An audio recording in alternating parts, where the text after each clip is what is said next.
Welcome to Top Advisor Marketing, where you will learn how to become a prolific online influencer, attract more ideal clients, and grow your practice. Brought to you by Top Advisor Podcasting, a done-for-you podcasting solution built just for trusted advisors. And now, your co-hosts of Top Advisor Marketing, Kirk Lowe and Matt Halloran. Hello and welcome to another Top Advisor Marketing podcast. Today, we are going to talk about the burden of but, and that is one T, not two, because you know what? We get these buts all the time. Well, I'd like to, but, or this is a great idea, but. And it's interesting because Kirk and I, in our partnership, we have some very, very different perspectives on the world, even though that I think Kirk has a mixture of some things. But one of the things that he does is based off of this test that he took a number of years ago called the Hartman value profile. And here's the thing, everybody. You're going to see yourself in what Kirk's going to talk about right now. So Kirk, let's talk about and begin the podcast with this Hartman value profile, and then we'll dive into the buts. I don't want to get into much detail about it, but I think what the profile suggests, I think a lot of people can identify to a degree with. How the assessment, what it basically told me was that when I see an opportunity, I think like way ahead of it and I work backwards to find a way for it not to work. So I think about all the things that need to happen to launch that and to get the outcomes you want from whatever it is. So I start thinking about all the things that need to happen. Everybody has their own thing. Some people are perfectionists. Some people are controlling. For me, I just want to understand what it looks like. But as I work back and I start thinking about things that I think may be difficult to implement for whatever reason, there ends up being buts. And I understand and have for some time how I internally need to overcome that. And I seem to have gotten on a roll where it's not as big a problem for me. But I think earlier in my career, or in my business, it definitely was. So what we're talking about here, there's a lot of buts that come up, and not necessarily in all the conversations we have, because we have a lot of, people who are doing stuff. Just because you're not doing stuff with us, as an example, or doing, there's still a lot of things that you're doing in your business. But buts come up a lot. And I think they can be a massive burden on people. I think they weigh on you, because we were talking just before we get on here that saying no to something can be really empowering, but saying no sometimes is just pushing off a decision that you really need to make sooner than later. So that can be a huge burden. And choosing not to take action on something is a choice. And I think a lot of people don't realize that, especially when it comes to marketing, which is really frustrating because a lot of people realize that they truly need to market. They need to market in a very efficient manner, but they don't. And Kirk, one of the things that you do that's very beneficial, especially when you're problem solving stuff for our existing clients, is this but system that you have is on overdrive, and you can turn it up.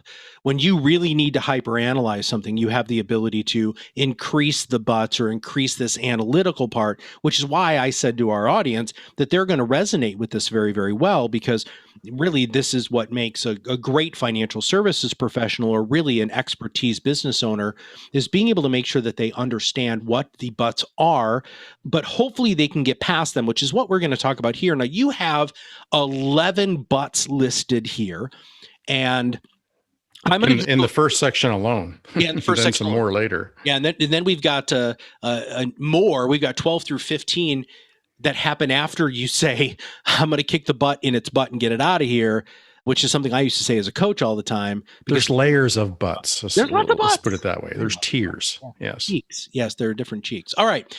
Let's talk about the first one, which is time. Now, we hear this one pretty much more than any of the other butts. So what do you think about time as a butt? Well, like anything, there are certain things in your business that you can't say you don't have time for. I mean, you can say it, but they're going to have a significant impact on your business in some cases, in other cases, less significant. But you got to figure out, if you're saying you don't have time for something, if it's critical to your business, then that's not a valid excuse. It's not a good but, right? It's going to really hurt you. So that's one of the reasons I think that it's such a good idea to have a business plan. It helps you organize the criticalness or the importance of everything that needs to get done, so you can evaluate your buts. Mm-hmm. I used to hear all the time that, my advisors would be running around and they're like, Matt, my hair's always on fire. I'm always putting fires out. And it's because they never gave themselves the time to get in front of the things that they needed to get in front of, or they would have all of these other buts and they wouldn't realize that there are a combination of buts that make it so that they're always having to put fires out. Yeah. That's been a huge part of us building our company is finding points in every relationship that we have, or even just how we run our business, where something's going to fall down or there's going to be a gap and it's going to cause friction and planning ahead. And sometimes you obviously, you're never going to figure everything out when you first draft your processes, your protocols, or your onboarding systems, or your review systems, whatever it is you're doing as a financial advisor. But if you can get ahead of it, like you're saying, it can be a huge impact. So time is a very frequent but that's going to come up in your world. And you got to figure out what you can reasonably feel comfortable saying no to. I really don't have time for this. And we've got some solutions. If you really don't have time for something that's really important, you have to find a solution to not having time for it. Yeah. And in some cases that might be, well, there is no time. So there are solutions, and we'll talk about that a little later.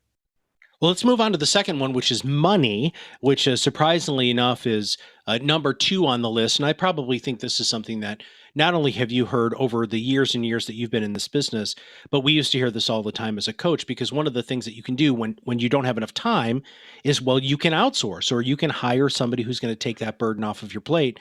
And then it's almost an immediate, well, here's another but. So talk about money. Yeah. So if you don't, but I don't have the kind of budget right now, that kind of budget. So whatever you're doing, this is funny. If something's inexpensive, it seems so much easier to say yes to. But what does that really mean? Like, is everything cheap the only stuff that's good? Not typically, right? Does that make any sense? Does make sense. So the stuff that regarding money that seems easy to say yes to is the small stuff. Is the small stuff making the impact? We're saying all these yeses. It's funny because everything just wraps around. In my mind, it's all one big but.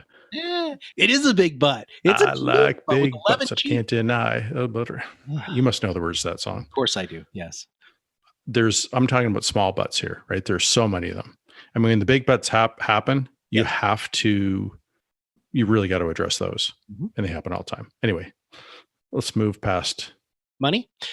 I just want to touch on something very quickly, because there's this very interesting poverty study that came out a little while ago. And they were talking about how people who are in poverty end up, because of they're impoverished, and this is for business too, if you don't spend the appropriate money on the things that you need, like for instance, if you can't afford good shoes, then you're going to end up having back problems later. If you can't afford a good car, you're always going to have to repair the car. And what we're talking about here with money is the same thing. If you don't make the right investment with the right quality, you're going to end up paying for it double or triple later down the road. But in the sales role that I'm in here, I hear that all the time. Matt, well, I was trying to save a little bit of money, so I spent $5,000 to totally redo my website, and my website sucks now. Yep. So now you're going to have to spend $15,000 in total to get your website right. It's this idea that, oh, well, I'm not going to spend as much as I know I should to get a high quality product. And that makes very little sense to me. And it makes even more, or it frustrates me even more in our industry here, because financial advisors and insurance agents hate price objections, because they realize what they're providing to their clients is so valuable that there shouldn't be a price objection, but they just don't look in the mirror when they're making their own decisions when it comes to business. Yeah. Just to clarify, I just uttered the lyrics of a song by Sir Mix-a-Lot. Yes. Just in case anybody doesn't know that I Like Big Butts was actually lyrics in a song. Before I start getting some mail, some weird mail. Been for a really long time. All right. So Sir Mix-a-Lot had an enormous amount of talent, by the way, even though he's a one-hit wonder. And that's number 3 on the butts. So let's talk about talent. What do you mean by this being a butt? This is a big one. And if you've got, I'm just killing myself with that song now. Talent is it's really hard to understand how much talent there is out there. You can find it and it can be really affordable. But the but is I don't know who will do that in my company. And it's okay if nobody in your company can do it. It really is. It doesn't mean it's not a big problem.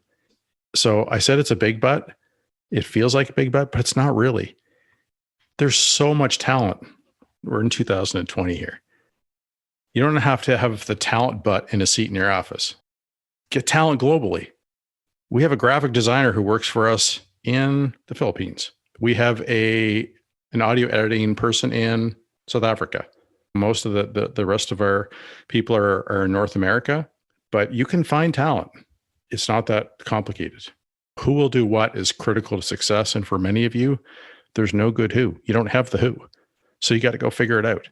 And the other thing is, and I'm kind of getting to part of the conversation later on is you don't have to hire people full time. Mm-hmm. You don't even have to commit much to them at all to find talent. You can hire talent for very brief stints. Project work. Oh my goodness gracious. There are some broker dealers. A friend of mine is an advisor here in town, and Cambridge is his broker dealer. And I know this is not just a Cambridge thing, it's a all over the place thing, but they've got internal people who can handle most of the paperwork for transfers and opening new accounts because they're home office people and they know exactly what to do. He basically uses this person like 20 hours a month, and she doesn't make mistakes because, she's the person at the home office who's done it. That's the sort of stuff that Kirk and I are talking about. You can outsource it, and you don't even have to look far. All you have to do is be willing, and we're going to talk about that in a little bit, but be willing to do it, and you will be really, really surprised. Even Kirk, we've had virtual assistants on the program before. There's all sorts of different ways that you can outsource for a very small amount of money and get really high quality people who love to do that one thing, right? There's no excuse for the talent, but there isn't. Yeah. But there is an excuse for this next one, which is the know-how but. And I think this is, we're probably going to hang on this one for a bit, but this is one of those other things that are holding you back to your next level of great success is know-how. Where's your brain at with this? We talk a lot about this, and I presume there's lots of repeat listeners here. But if you don't know what to do from a marketing perspective or from a financial perspective, as far as like your books, your own books, not financial planning, but your own finances in your business or practice management, any of those things, if you don't know where to start, like if you've just never been through this before, you got to figure out somebody who has. And that can be really tough because there's a lot of specialists, I'm air quoting that, gurus, who will tell you all kinds of stuff. What you have to be able to do is filter through what they do, look for biases, which is, hey, I'm a social media expert, so I'm going to do social media for you. But there's nothing else they do for you, or nothing else they understand. Or what's a good example from an operational perspective? Like just, you can't hire people who only work and see the world in silos. So find somebody who sees the bigger picture of what you need done and look and listen and make sure there's common sense in their approach. Right? So find somebody who can teach you the mindset and the strategies and the ideas that you need and leverage them for that. And sometimes the best people to do for that are people that don't do those services. They'll just point you in the right direction. Right?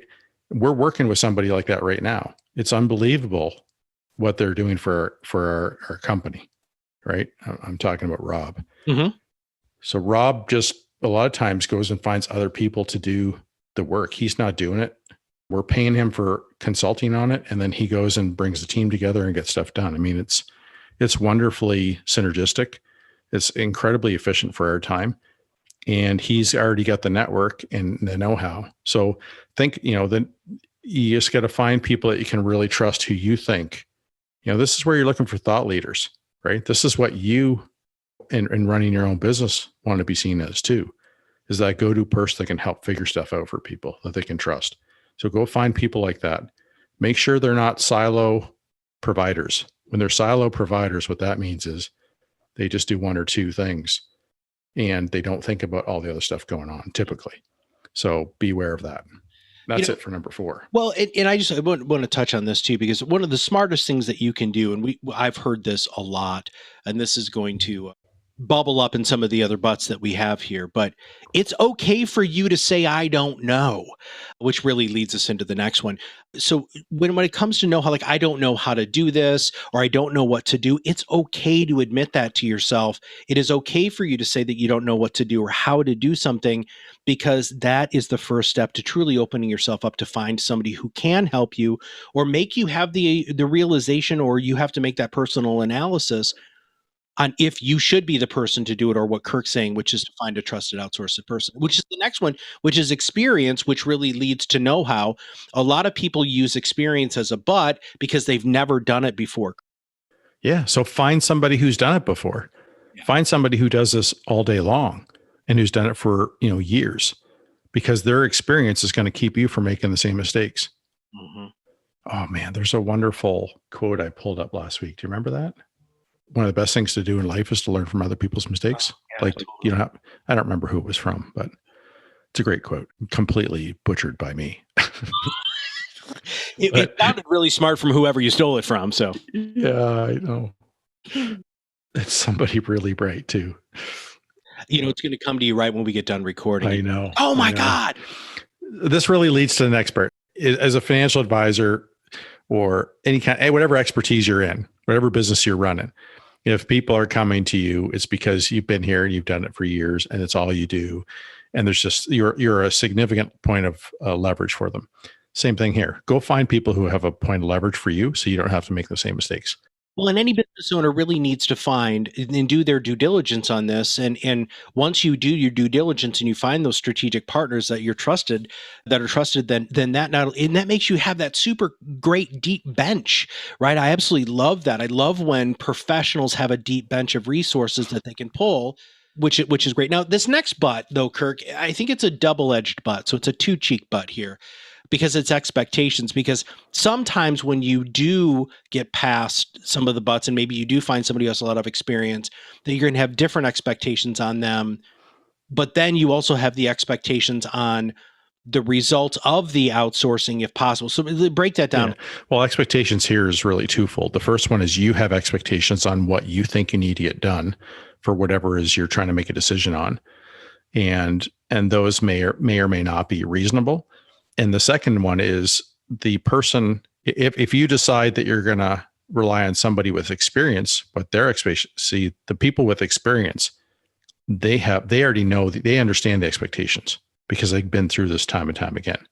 So they can set better expectations for you, which means you're more likely to be consistent, follow through with it, know what's coming, plan for it, right?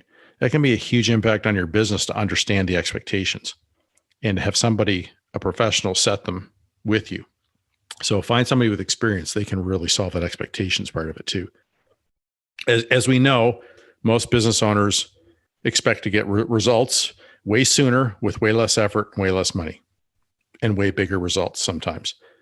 And that's good to dream. It's just like when clients come, if you're a financial advisor and clients come to you, they always want their cake and eat it too, right? Mm-hmm. You start there and you work backwards to what the reality is. Having said that, if you get the right partners in certain things, the results can be astounding if you stick with stuff, which is what most financial people tell people. Yeah. So that's number 6. So we're on to number 7. Number 7, which is one. The fear of failure. I never realized how prevalent this was in business owners, because most people who run businesses are okay with a level of risk. But man, I was really surprised at this, because their biggest question is, well, what happens if it doesn't work? And they feel like that's like the end of the world. Psychologically, the fear of failure is something that's generally put into your brain through experience.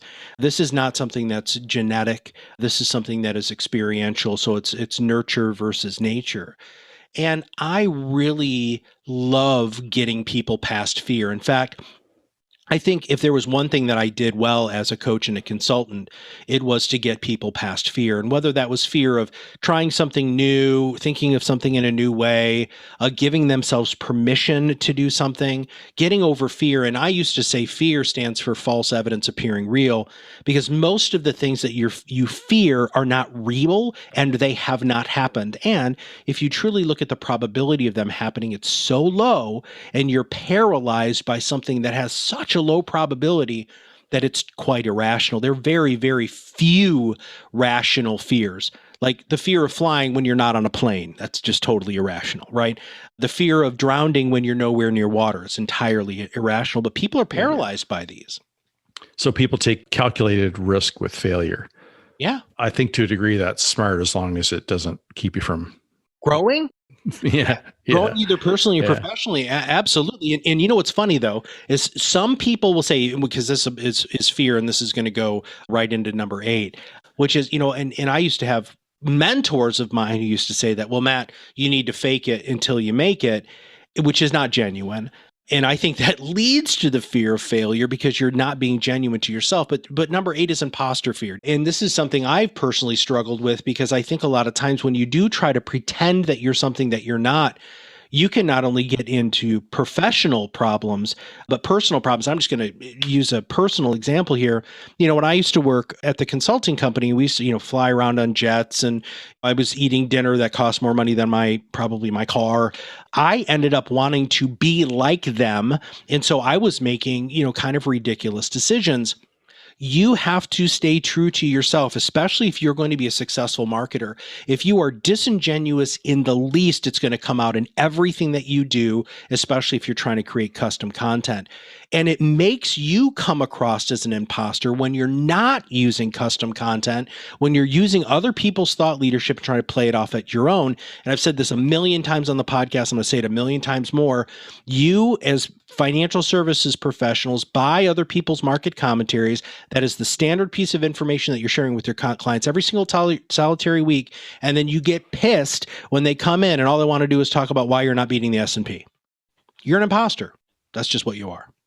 So I think it's interesting that you took this, because I have a different perspective on it. Ooh, good. And so I think you're talking about is the imposter. If you're not doing like authentic marketing, like that's true to who you want to be known as and all that, then you're setting yourself up to look like an imposter. The other imposter fear that I know is that people don't have the confidence. They're worried that they're going to look like a fake because they're not going to know their stuff. So in front of a microphone I guess creates a lot of, imposter fear in people, or it can. Certainly we have a lot of people who are working with us who don't have that fear, but sometimes, and this came up in a conversation recently with a friend of ours. And I said, you ought to be podcasting like you are, and this is what they told me. And I don't think she'll mind that I'm sharing this because I'm not talking about her name, but she said, I'm having some memory challenges at times, and I'm worried that I won't be good podcast because I see a good podcaster can recall, phrases and books and dates and all these facts. And she says, right now, my recall is not as good. I'm like, well, have you heard me on a podcast? I constantly, oh, who's that name? Who's that quote? That was last week. I pulled that quote together, and who cares? It's not my best quality. Remembering facts. I remember my friends used to be able to quote movies all the time, like these catchphrases. All I can remember is the ones that have been done a million times, like "I'll be back." Right? I'm horrible at accent right? But I can remember the ones that people say a million times. But my friends I'm like, oh my god! And then they go back and forth with each other. I'm like, your memories are insane. But that's not my skill. So stop worrying about it. You don't have to be seen as, intelligence isn't just one thing, right? It's so many other things. And this person is unbelievably smart and brings a ton of value. Just got to stop worrying about seeming like you're an imposter because you're not perfect. Yeah. You got to get over that stuff. So now we're on to number 9. Well, so you've done bunches of writing on this. So I'm going to leave this to you, which is Frankenfit. What does that mean to you? Yeah, but I can't add anything else to my plan. Like I'm already doing a whole bunch. And okay, well, is it working? Well, it's okay. I know it needs to get better, but I just don't know where to fit it in. I mean, we call that Franken marketing in our case, right? So in your case, it could be Franken technology, could be Franken admin, could be Franken sales, could be Franken planning, whatever. It's like you got all these things. They just kind of evolved over the years. It's like, oh, I got an arm here. Oh, I've got a heart here. I've got a head here, leg here. I mean, I'm butchering this, but pardon the pun. So if you've already built something and it isn't working, stop using that as an excuse not to add or start from scratch, start over. Like there's no better time than right now to fix whatever's not working, right? So stop using, I don't know where to fit it into my plan. If it's better than your plan, that's a problem. You gotta fix it. And that has happened to us a couple of times with our strategy, where it's like, well, I'm already doing this and that, and I got 2 brands, and I don't want to get rid of either of them. So, I'm not sure where a podcast would fit which brand, and it's like, I'm doing Facebook advertising over here, I'm doing YouTube videos over here, and it's like, what? It's like it's an utter mess. You're paying all kinds of money, and it's not getting you what you want. It's activity. And that feels good, right? Well, at least I'm doing something. Yes, thankfully you are. But sometimes just because you're doing it and it's complicated doesn't mean you can't start from scratch. Anyway, I got a little emotional there. Hopefully everybody enjoys that. I like it. That's Frankenfit. It's a mess. Totally. It's all over the place. But it's no excuse to not stop and get it right. Anyway, next. Well, let's talk about topic fatigue, which, I'm going to run out of good topics, and I want to actually put it on the other end, which is I don't know any topics. So let's just talk about when you are looking at marketing, this concern that people aren't going to know what to say. Yeah. So people can start seeing our bias here for our company and what we do, right? Frankenfit that could be any different thing, but I spoke specifically about marketing. But topic fatigue this is based on this wonderful quote by Seth Godin. See, I'm remembering this one from 2008. Seth said that content marketing is the only marketing left. So this is about marketing, but if you're worried about whatever you're going to pursue or make a change for, that you're going to run out of ideas and therefore it's not going to be a good idea to start it, don't let that stop you. In our case, it's topic fatigue, right? So we have advisors who think, geez, what's going to happen when I get 50 done? I don't think I can ever come up with a 51st topic or article or blog post, podcast, whatever, right? The truth is that when you get into something, it'll always become more clear. When you understand how to get to 50 topics, you'll be able to get to 250, right? It's just when you start doing something and you live it, everything within that gets easier, especially if you're working with somebody who's got experience and who can extract that stuff from you, right? Don't worry about getting fatigued with your new thing, because if you do it the right way, it'll inspire more energy. And if it's going well, because you took the right steps to make whatever decision you took or made, if you follow all these steps and write the right decisions for the right reasons, everything will also fall in place. What about the last one here before we move into some of the solutions? What is launch delay? I actually, this is one of the ones I wasn't entirely clear on where your brain was on this. This is when you have this one happens to me. You have so many thoughts and it's like, well, what do we start with? So launch delay is, I don't know where to begin. I know I got to make all these changes. I know I got all these things to do. Where do I start? Like, how do I create momentum? So launch delay can be a real significant, but I just don't know what to start with. So again, this kind of goes back to some things we talked about earlier. Number 5 is get somebody with experience on where to start.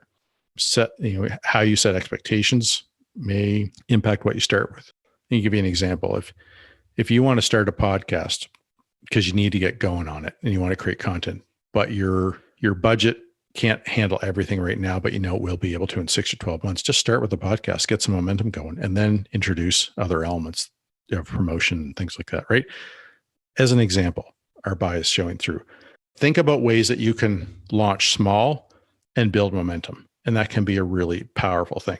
So launch delay can be a big issue.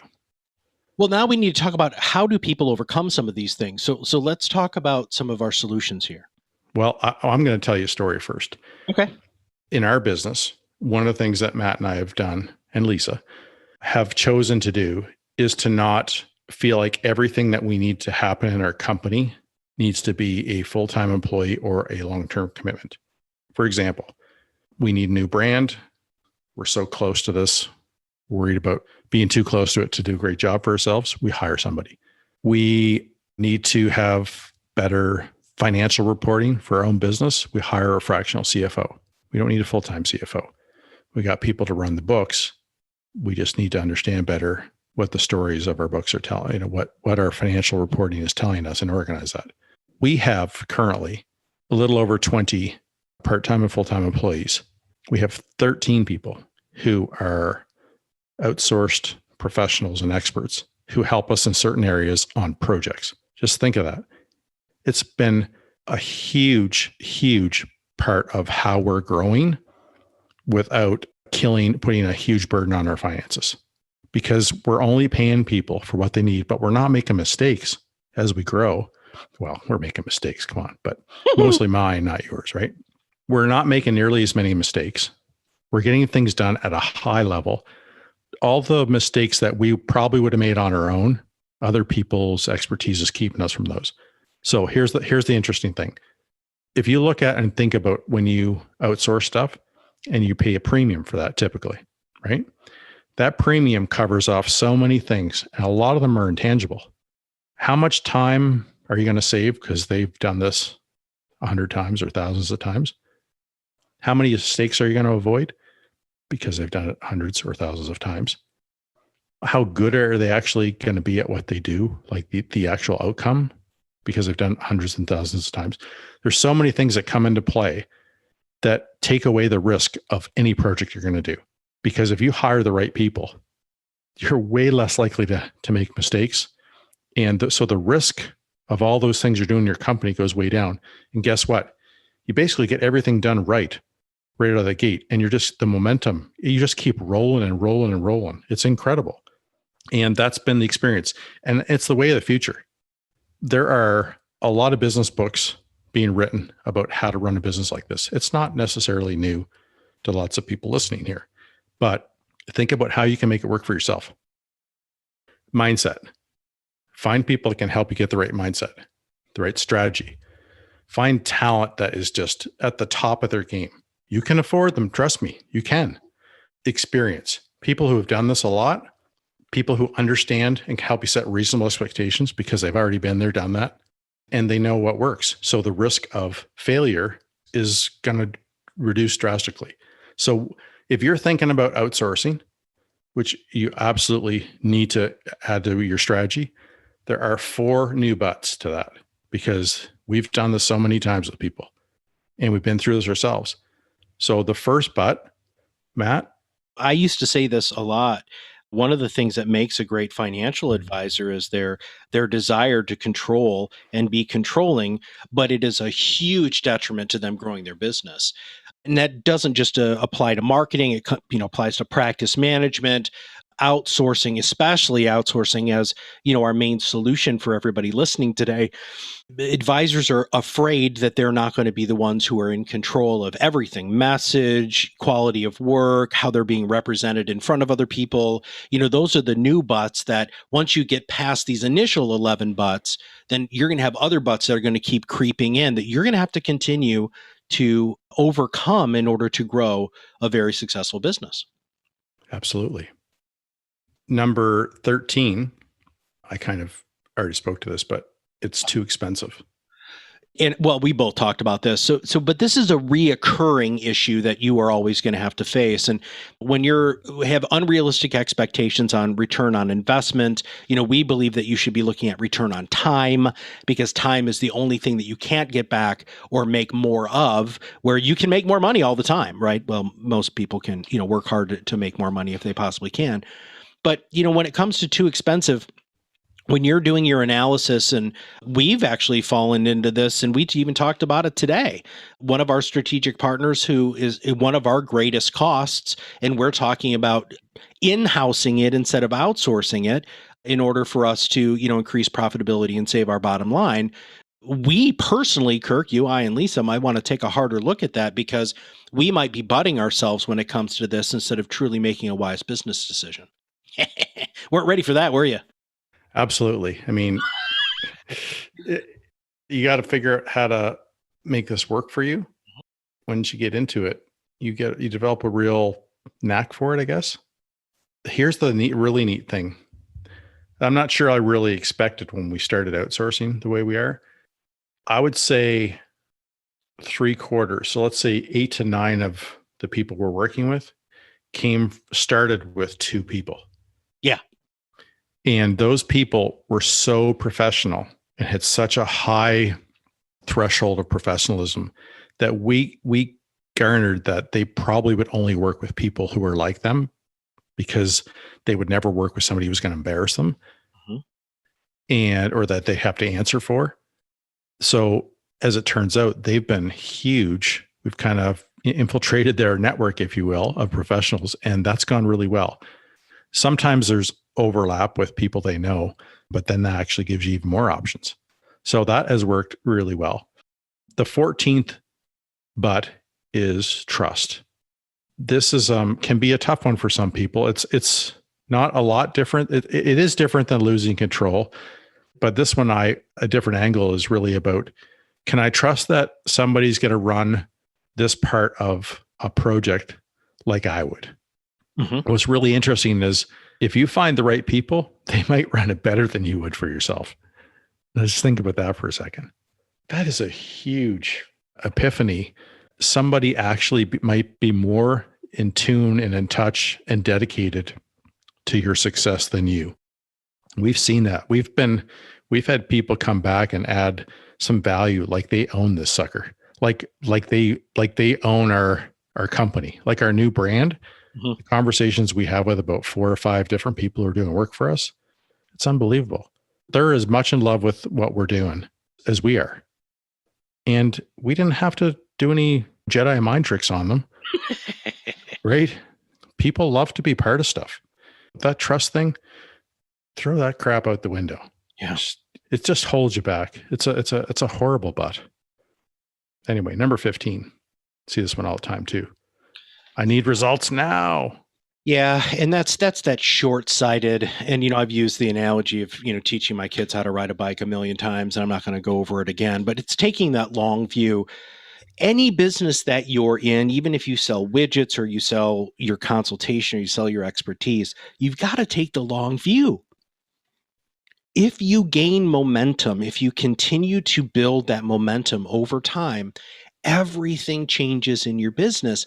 My favorite thing with Results Now, Kirk, is, well, I don't want to only market to this specific group of people or this niche or this niche, because then I'm going to lose all of this other business.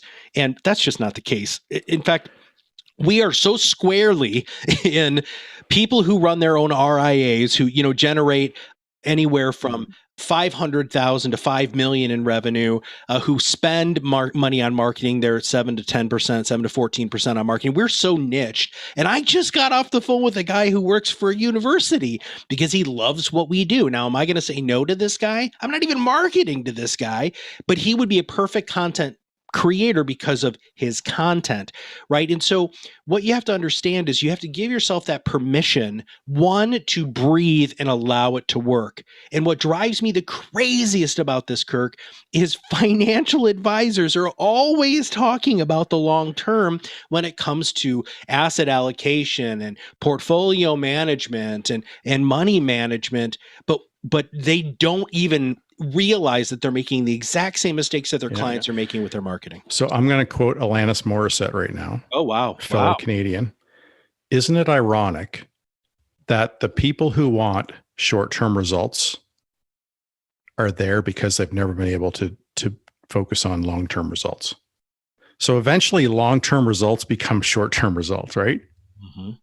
So isn't it ironic? Isn't it ironic that in the vertical, if you will, that we serve predominantly, financial advisors and money managers, that they tell everybody it's the long game. Mm-hmm. It's a long game. It's a long game. It's a long game. It is. Why are you thinking about the short game? I'm not saying all advisors are, but it's a predominant but. Yeah. Right. So isn't it ironic? Should we end our show today by playing Isn't It Ironic or I Like Big Butts by Sir Mix-a-Lot? I was just going to say, I cannot believe we're showing our age ridiculously here with the two songs that were really big hits when you and I were probably in high school, Sir Mix-a-Lot and then Alanis Morissette. And by the way, Sir Mix-a-Lot was not a Canadian. I just want to say that out loud. But anyway, what a great way to finish it up. Isn't it ironic? And think about all of these butts. These butts had so many cheeks that you can't even keep track of all of the different cheeks that we just covered because you are consistently putting up resistance to something that you know inherently is the right thing to do. Whether that's outsourcing it to take care of your operations, whether that's outsourcing it for your front desk, whether that's outsourcing it your money management, whether it's outsourcing your marketing, you know that this is the wave of the future. The gig economy's been here. It's been here for a long time. You don't have to hire people full time. You can hire people for projects. You can hire lots of people who are part-time, who maybe want to have a couple of other gigs because that's just the way things seem to be working. Things change. And if you continue to use the word but, that's where you're stopping yourself. You have to get past the buts, kick the butt in the butt, get it out of here, realize what buts you are giving yourself, and then overcome those buts. All right, everybody. Well, if you have not subscribed to the podcast, make sure you click that subscribe now button below. And if you don't mind giving us a review on iTunes or any of the players would be fantastic. We'd love to get your feedback. And of course, that helps us out, get our word out more and more so we can rise above the noise and truly be their own loud. Well, thank you guys very, very much. And here's the thing. Go back and listen to this a couple more times and write down and identify what butts you have, because 2021 could be the greatest year you've ever had if you can just get the butts out of the way. For everybody here at Top Advisor Marketing, this is Matt Halloran for Kirk Lowe, and we'll see you on the other side of the mic very soon. Are you ready to change the way you communicate with your clients? Are you tired of being the best kept secret in your area? Learn how to become a prolific online influencer, attract more ideal clients, and grow your business. Contact us today and see what the power of podcasting can do for your business. Click on the Contact Us link on our website at topadvisormarketing.com and set up a call to learn more. Follow us on LinkedIn and Facebook for more updates and information. This was brought to you by Iris.xyz, a platform helping financial professionals become better in business and life through new media and new voices. Visit them and learn more at iris.xyz.